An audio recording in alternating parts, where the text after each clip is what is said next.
오늘의 증시 브리핑 시작하겠습니다. 시장이 다시 반등을 하는 그런 모습을 보였는데 우선 대외적인 변수들이 괜찮았죠. 국제유가가 많이 빠졌습니다. 이게 이제 95에서 115달러 박스권에서 유지하고 있는 건데 일단 박스권 하단까지 내려왔죠. 여기서 이제 제가 조금 더 욕심을 내면 박스권 자체가 좀 하향 조정됐으면 좋겠다. 제가 이제 90에서 100으로 좀 바뀌었으면 좋겠다라고 말씀을 드렸잖아요. 일단 이제 95달러까지는 왔는데 여기서 한 차례 더 밀고 내려가서 90달러 초반까지 내려간다라면 경기 침체 우려라는 핑계가 있긴 하겠습니다만 어쨌든 인플레이션 우려가 진정되는 게 더 중요하거든요.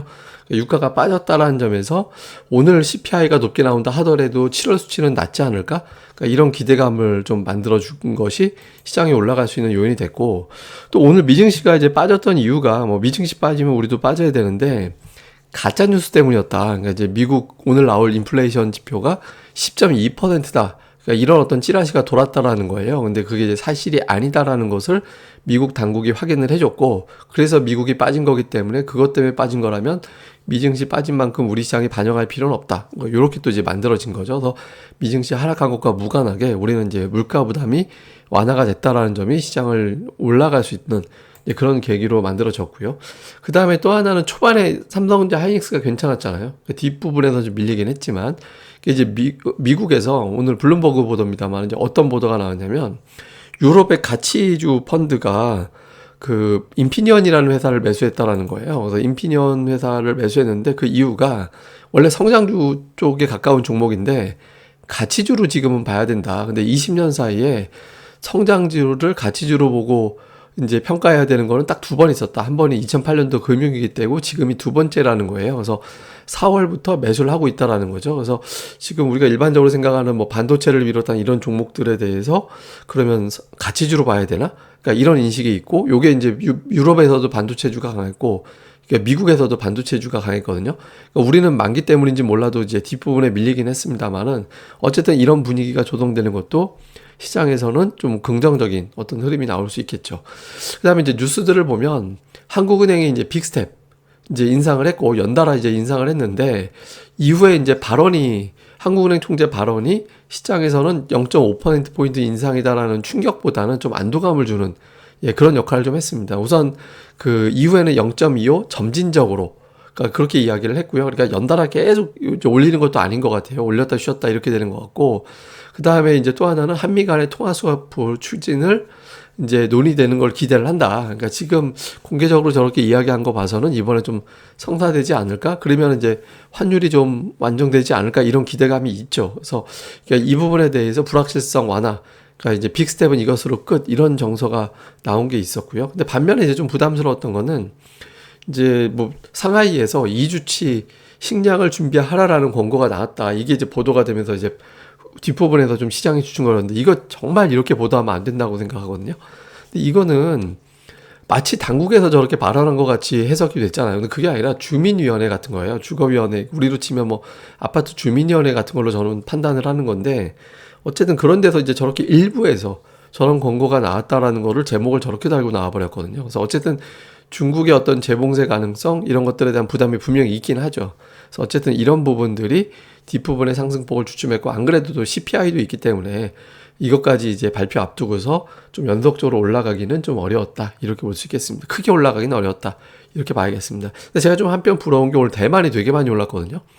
대만 증시가 오늘 2.7%나 올라갔는데 그 대만 당국에서 그 증시 안정기금을 활성화시켜가지고 이제 주식시장을 방어를 하겠다라는 거예요. 그래서 오늘 TSMC가 장중에 5% 넘어가고 그랬다가 이제 종가로는 4.7로 끝났는데 되게 많이 올랐죠. 이제 우리나라도 좀 뭔가 좀 했으면 좋겠는데 공매도는 의논도 안 하고 자꾸 이제 딴 것만 하고 있는 것 같은데 어쨌든 좀 우리도 뭔가를 좀 했으면 좋겠습니다. 그 다음에 수급에서는 이제 코스닥은 장 초반에 매도하다가 뒷부분에 이제 장중 내내 매도였다 동시효과에 이제 결국엔 바뀌어서 순매수로 바뀌었고, 코스피는 이제 순매도. 이게 장중에는 그렇게 매도가 많지 않았는데 동시효과에 조금 더 나와서 1000 정도 매도가 나왔거든요. 그런데 외국인들 매도 두 종목이 삼성전자, 하이닉스 두 개 1600억 팔았어요. 이 두 개 빼면 우선주까지 합치면 1700억이죠. 그러니까 잘 보면 순매수, 순매도 1, 2위 종목 빼면 3위 종목이 130억밖에 안 팔았기 때문에 오늘은 외국인들은 삼성전자 정도 매도한 거 이후에는 이렇게 특징적으로 매도했다. 이렇게 보기는 좀 애매합니다. 그러니까 일단 목요일 이후에 삼성전자를 다시 매수할 거냐. 지금 전기전자 5일 매수했다가 이제 매도로 바뀌었거든요. 그래서 이게 매도로 또 다시 바뀌게 되면 이제 지수가 반등하기 어려워지기 때문에 이후에 이제 매수로 들어오는지 이 여부가 상당히 중요할 것 같습니다. 그래서 좀 이슈들 사안으로 정리해 보면 당장 미국의 소비자 물가지수 예상치는 8.8% 전년 대비 근원 물가를 5.7 또는 어디서 5.8 이렇게 예상을 하거든요. 이게 어떻게 나오느냐? 이제 일부에서는 9% 훌쩍 넘었을 것 같다라는 전망도 나오거든요. 그래서 어쨌든 이 숫자 제가 잠시 후에 또 설명드릴 겁니다만은 여기에 대한 집중도가 높을 수밖에 없는데 제일 좋은 건 예상치대로 나오면서 인플레이션이 6월이 정점이었다. 이제 이렇게 이제 해석되는 게 제일 좋겠죠. 그 다음에 이제 삼성전자인데 만기 때까지는 삼성전자의 움직임을 만기 영향으로 갖다 붙일 수 있거든요. 근데 그 이후에 과연 어떻게 흘러갈 거냐. 삼성전자의 움직임, 당연히 이제 내일 이후의 흐름이 되게 중요하고요. 그 다음에 빅스텝을 밟았잖아요. 근데 이게 오늘 뭐 증시가 올라가긴 했지만 이후에 후유증이 없을까? 이거는 또 다른 문제라고 생각하거든요. 그러니까 금리가 앞으로 계속 올라갈 거기 때문에 과연 이런 국면에서 성장주들에 대해서 계속 긍정적일 수 있을까? 이제 아니 뭐 이걸 좀 고민해 보겠죠. 그러니까 이게 그러니까 향후에 코스닥 업종이 어느 쪽으로 갈 거냐, 그러니까 성장주 쪽으로 갈 거냐, 실적주로 갈 거냐, 그러니까 다양한 어떤 경우의 수가 있겠죠. 근데 그러니까 빅스텝에 따라서 이게 업종 수급에 영향을 일부도 줄 수도 있거든요.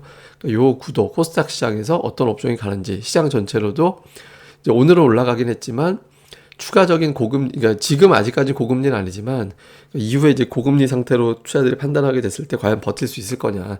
요것도 되게 중요하겠죠. 그 금리 올라가는 것 자체는 사실 시장에서 버틸 수는 있어요. 근데 이제 그때 외부 환경이 더 중요하죠. 그러니까 이제 인플레이션이 좀 진정이 되는지 여부가 사실은 되게 중요할 것 같습니다.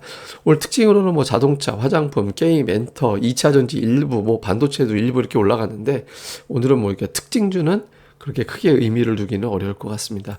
다음에 이제 제가 하나 표를 준비한 게 이게 이제 WTI 월간 상승률 추이거든요. 그러니까 전년 대비 그러니까 3월에 91%막 이렇게 쭉쭉쭉 올라가잖아요. 근데 이제 6월을 보면 최고가 기준으로 66% 올랐고 다음에 이제 중간값 기준으로 보면 61% 올랐거든요.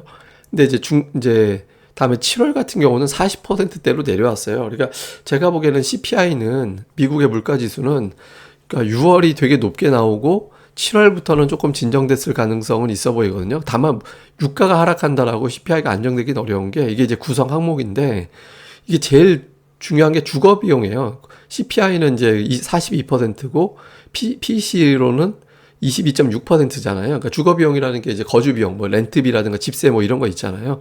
그러니까 이런 거는 뭐 당장 한 번에 이제 계약으로 1년 뭐 2년 이렇게 계약으로 정해지는 거기 때문에 바로 뚝 떨어지진 않거든요. 그러니까 드라마틱하게 유가 빠졌다라고 해서 이게 확 떨어지진 않지만 그 외 품목에는 영향을 주는 거 많잖아요. 뭐 운송 비용이라든가 뭐 이런 것들 같은 경우는 충분히 영향을 주는 뭐 다른 소비 지출, 뭐 음식료 비용 이런 것들은 다 영향을 주는 이제 지표들이거든요. 그러니까 이런 것들이 향후에는 좀 영향을 줬을 가능성이 있죠. 그래서 이후에는 CPI가 됐든 PC가 됐든 좀 지표가 내려앉았을 가능성이 좀 있습니다. 그래서 오늘 물가가 어떻게 나오느냐도 중요하지만 어마어마하게 쇼크스럽게 나오지 않는다라면 7월 수치를 더 주목하게 돼서 이후에 이제 국제유가가 더 안정된다라면 CPI 충격보다는 이제 좀 정점론으로 좀 무게가 실릴 수 있고 또 세게 나오면 이제 FMC 때까지는 또 어떻게 돌아가느냐 이거에 대해서도 신경을 써야 되기 때문에 이제 그때까지는 좀 뭐 복잡하다 이렇게 이제 해석될 수 있겠죠. 그러니까 제가 보기엔 기준은 9%, 그러니까 9% 아래쪽으로 나오느냐 위로 나오느냐가 그 기준이 될 것 같습니다. 이건 뭐 또 상황에 따라서 다른 거니까 제가 나올 때마다 설명드리겠습니다. 예, 그럼 또 오늘 하루 잘 보내시고요. 저는 또 다음에 뵙겠습니다. 그리고 제가 이제 목요일은 이제 타 유튜브에 출연하기로 약속을 해가지고 평소보다 30분에서 1시간 정도 늦게 올려질 예정입니다. 그래서 그걸 감안하고 보시면 좋을 것 같습니다. 예, 그럼 감사합니다. 다음에 뵙겠습니다.